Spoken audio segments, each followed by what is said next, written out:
Unnecessary use of Cipro can actually cause more harm than good by building up resistant bacteria. But as the threat of anthrax contamination continues, the message to stay calm is increasingly falling on deaf ears.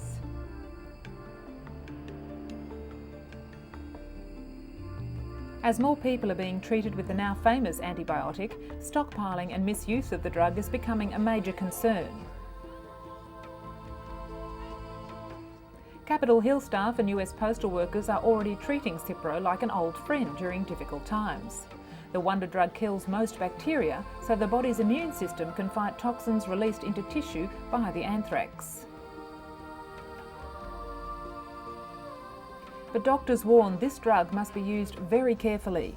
For instance, if a dose is missed, the anthrax multiplies, but this time with a possible resistance to Cipro. All antibiotics have side effects, but Cipro can be particularly strong and even antacids can make it ineffective. Experts say antibiotic abuse will hurt more people than actual anthrax exposure. The bacteria may develop resistance to Cipro naturally over the course of years, but with widespread abuse it could happen within months. As a result of the recent spate of anthrax attacks in the United States, biologists and other researchers are taking steps to raise security at universities and institutions where hazardous bacteria is stored.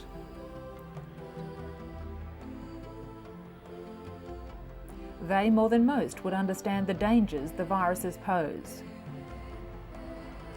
But at the same time, they believe that a complete clampdown on access to collections of germs would ultimately result in far fewer scientific and medical breakthroughs. Many universities instituted several immediate measures, such as obscuring information on data they possess on dangerous organisms, especially since discovering that the anthrax virus was most likely stolen from a research laboratory or institute. Meanwhile, the United States remains on a heightened state of alert, aware that the nation may be subjected to reprisal attacks following the relentless waves of airstrikes the military has rained down on Afghanistan. So far, at least 15 people have tested positive for anthrax and several have died. Thousands more have been treated preventatively with Cipro in an effort to stem possible development of the disease. The search for better alternatives to Cipro are underway as well, with some researchers claiming they've done away with common side effects such as nausea, diarrhea and rashes.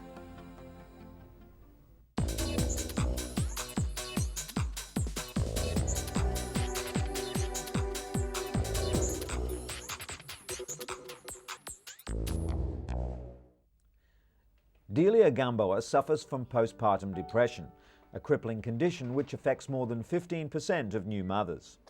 Like many women, she initially refused to be treated, concerned that medication could be passed on to her child through breast milk. It was a decision which proved disabling. But now there's hope for many women like Delia, with new research suggesting mothers can safely take psychiatric medication. Dr. Vivian Burt, director for the Women's Life Center at UCLA, assessed more than 95 studies spanning 5 decades and believes the findings are conclusive. Healthy babies won't suffer adversely to medication via breast milk. In the majority of cases, the benefits of taking antidepressants greatly outweigh the risks. Delia Gamboa is proof of this, now finally able to enjoy a healthy, happy relationship with her 2 sons. Pacifiers have been used by mothers to calm fussy babies for almost 3,000 years. But mums and doctors have become concerned that pacifier use may result in premature weaning of breastfeeding infants. A new study published in the latest issue of the Journal of the American Medical Association shows that babies are no more likely to stop breastfeeding within the first 3 months of life, whether the mother uses a pacifier or not. The problem unfolds when an infant cries and mothers think they don't have enough milk, so they use a pacifier to soothe their crying infant. Instead, doctors suggest breastfeeding more often to increase the milk supply. The study recommends several alternatives to using pacifiers, including carrying and rocking. Whenever mothers meet, there's always one hot topic of conversation: how their newborns and toddlers are sleeping. Joe and 10-week-old Will and Shana and 11-month-old Perry have an expert listener in Dr. Harriet Hiscock, a paediatrician at the Royal Children's Hospital in Melbourne, Australia.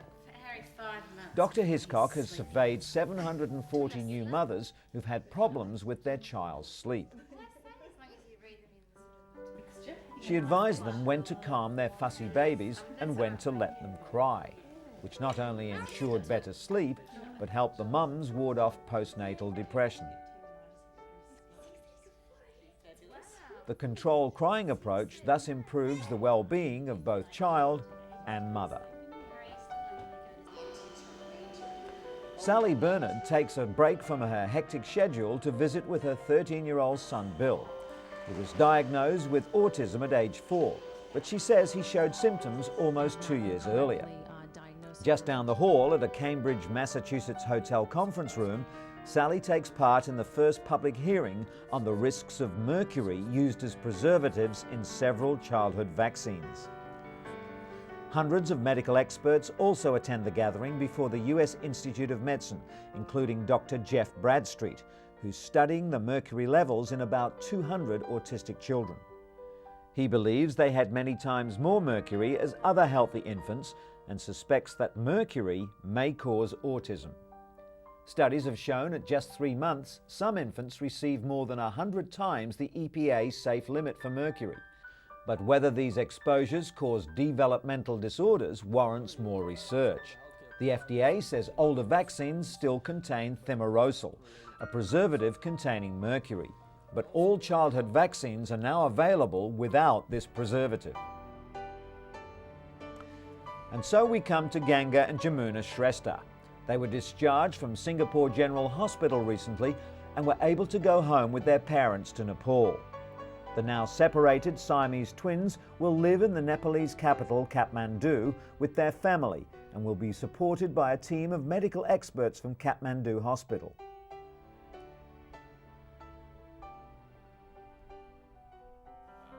The surgeon who conducted the 100-hour operation to separate the twins told a news conference that the girls were ready to go home to rest, grow and develop. Professor Ho Yun explained that the 18-month-old girls had already been through quite an ordeal, such as major operations every other day for about 3 to 4 months. Naturally, their parents, Father Bushra and Mother Sandhya, were delighted to be going home with the whole family, but they'll return to Singapore next year for skull reconstruction surgery. The babies, who were kept on ventilators in a drug-induced sleep for days after the surgery, have not suffered any major strokes, brain swelling or brain infections. Doctors said Jamuna, the stronger of the two, now tries to roll over and is learning to sit. Though slightly heavier at 8.2 kilograms, Ganga has yet to catch up with her sister's development. The costly operation, which utilised 3D computer imaging of the girls' skulls, was paid for by a pool of public donations that poured in to cover all costs, while doctors offered their services for free.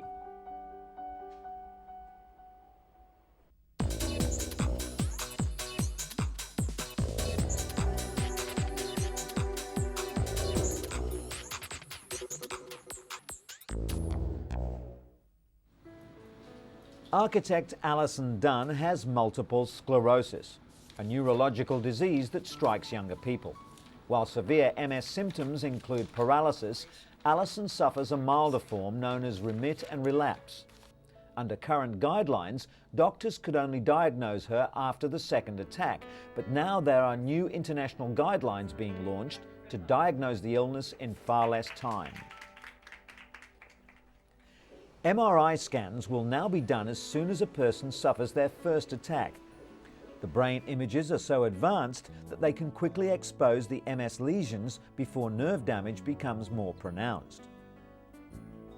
It's not clear whether earlier detection and drug intervention would have helped Alison, but at the very least, it would have given her peace of mind to know precisely what was wrong.